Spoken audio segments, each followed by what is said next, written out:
Hello there, Brick Fanatics. Superhero films are back. In celebration of the release of Superman and Fantastic Four First Steps, we are doing a review now on the sets for these films. The Fantastic Four set and the... hang on, where's my Superman set? Yes, unfortunately, I guess the LEGO Group looked at the numbers and said, we're not quite sure about Superman, let's just do some more Batman instead. So, we've got this absolutely fantastic Batman Forever car here, the Batmobile from that film, although I would say that Batman Forever is also a brilliant summary of the LEGO Group's approach to DC sets in the recent years. Now, of course, these two sets are very different in terms of what they're trying to achieve in terms of price point and piece count, so I don't think it's entirely appropriate to kind of pit them head to head in a Marvel versus DC competition, but I did want to talk about both of them in this video because it's interesting to see where both of them have different strengths and weaknesses. I'm a firm believer in the idea that there is an audience for every LEGO set, and some LEGO sets are going to appeal to some people more than others, so the purpose of this review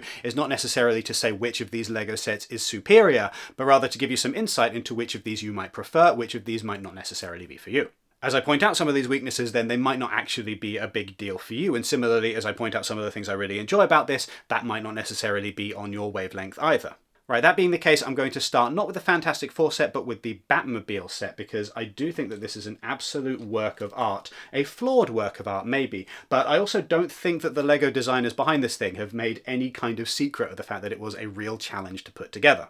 Batman Forever is a turning point in Batman's cinematic history, where the films moved from being very dark and creepy and sometimes downright disturbing to being a lot more light-hearted, a lot more campy, a lot more like the 1960s Batman than, say, the Frank Miller Batman. This particular Batmobile in the film absolutely shines, and I mean that literally, because instead of just being all black like a lot of Batmobiles are, it's full of all of this glowing blue light on the inside. It looks really, really neat, and it looks like it has been quite difficult to make that work in LEGO form. There's definitely some blue in here, and there are a bunch of trans blue elements that are intended to really make this thing pop and shine and kind of hint at that blue glow to this thing. The problem with trans elements is that they don't shine out light, they rather just show you whatever is behind it, and in this case whatever is behind those blue elements is grey and black, and so it just ends up looking grey and black, and you have to really look at this thing in order to get a sense of the actual cool colours that are hiding behind all of the black.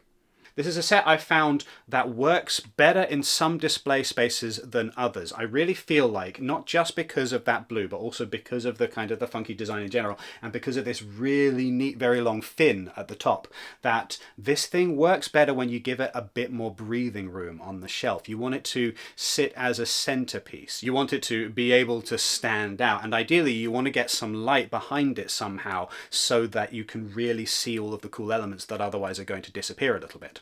This is one where not only would I say that a lighting kit will probably help, but I would absolutely recommend to everybody who is hoping to pick this set up that you at least consider a lighting kit, because that will make such a big difference to making this look like the movie counterpart.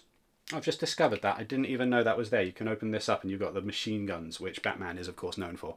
The other thing about this design, which is very difficult to put together, and I've read things from designers of the set who've said that they had a challenge with this, is this kind of ribbed shape to the Batmobile, where it's got all of these little things that jut out. It's a little bit H.R. Geiger, it's a little bit alien, it's really neat. It's very difficult to do that in LEGO, and I think an admirable job here has been done at trying to communicate that. I do feel like it's not quite right, and these things can be a little bit flimsy. I put this thing together wrong the first time that I did it. You can see some pictures here from an initial version of my written review that went up on the Brick Fanatics website, and then I had to take it down and retake all of those photos. Thankfully, it's not quite as bad as I thought it was, but it is possible to make a lot of these little ribs wibble around a bit because they're only held on with a single stud in here. For that reason, I would say that this is a very delicate build. I want you to be very careful with it if you put it together. It's probably not going to last very long as a plaything. It's going to work very well as a display piece if it is given the space that it needs in order to breathe and really shine and look its best. I also briefly want to point out we've got the Batman here. He's a nice Batman. He's not a Val Kilmer Batman. I would have liked, especially given at this particular moment in time, not long after Kilmer's passing, I would have liked a minifigure head on here that looked a little bit more like the lead star of the film. Unfortunately, we do have a little bit more generic looking Bruce Wayne here underneath the cowl. You also see with some of these Batmobiles that they come with villains as well as just the Batmobile itself. It would have been really nice to have in particular a Tommy Lee Jones minifigure to go alongside Val Kilmer's Batman in this set.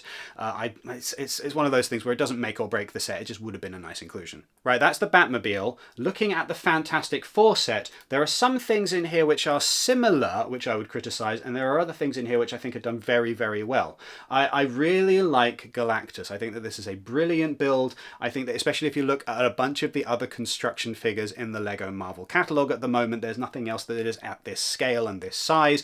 The price does reflect that, unfortunately. This is a bit more of a pricey Lego set, especially for what you're getting in the box. However, that's the case with a lot of Lego Marvel sets, and I feel like I'm repeating myself if I go on about that too much. What I'm grateful they've not done with this one is what we've seen from a fair few Lego Marvel sets recently, where they're kind of dioramas and they're intended to be particular moments from iconic Marvel films. And those are fine, depending on how much detail they've actually got in the dioramas, because some of them do look absolutely exquisite. But increasingly recently we've been seeing them just feel a little bit literally flat, where there's maybe a bit of ground to them, a little bit of rubble or other kind of set dressing, but not really anything beyond the minifigures, and it kind of looks like minifigures in a box alongside a base almost.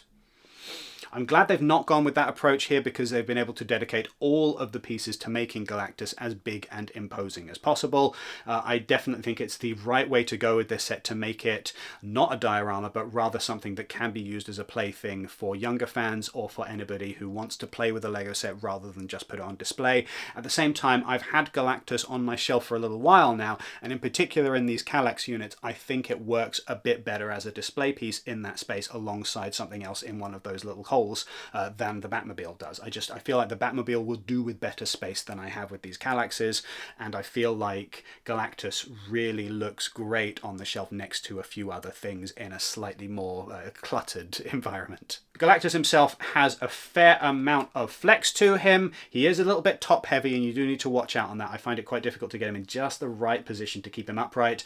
I love the bit at the back here where Johnny Storm attaches so that he can be flying around Galactus and causing trouble. It reminds me a lot of that iconic Fantastic Four first issue cover, which has the entire team showing off their powers. Johnny's flying around, they're all fighting a big monster at the same time. It's a great showcase of all of their unique abilities. It's a great initial starting point if you are just learning about the Fantastic Four. That's something that I feel like this Lego set hints at, but unfortunately because of the design of a lot of these minifigures, it doesn't quite nail that. Johnny works maybe the best, I would say, because he clips on the back and he's got flames, and so it feels like he's interacting with Galactus. It would have been nice to have some kind of additional Human Torch element to this minifigure, for example, like a trans orange arm or something to show that he's using his fire powers. I appreciate that having two minifigures in the box, one for him entirely flamed on and one for him in his kind of powered down look, would not be really the best use of resources,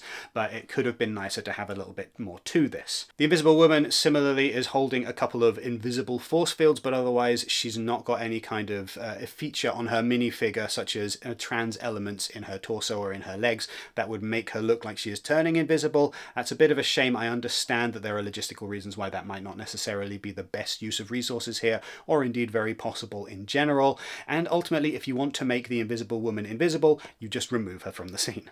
Some of you are getting deja vu right now because I said a lot of this when this Lego set was initially revealed. I really hope that actually getting hands-on with these minifigures, my opinion would change, and I definitely feel like I really enjoyed Galactus, but unfortunately as I was putting the minifigures together, I did feel like, no, these aren't quite doing it for me still. They just feel a little bit underwhelming. The Fantastic Four have been missing in minifigure form for such a very long time that it is wonderful to finally have them, and if that is all that you want, then absolutely this set is going to do it for you. If you wanted something just a little bit more, then I'm afraid you're not going to find it here. In particular, I feel like the Thing could be a little bit more impressive, and I definitely feel like Mr. Fantastic's stretchy powers could be achieved through some solution other than giving him stilts with slippers on the end.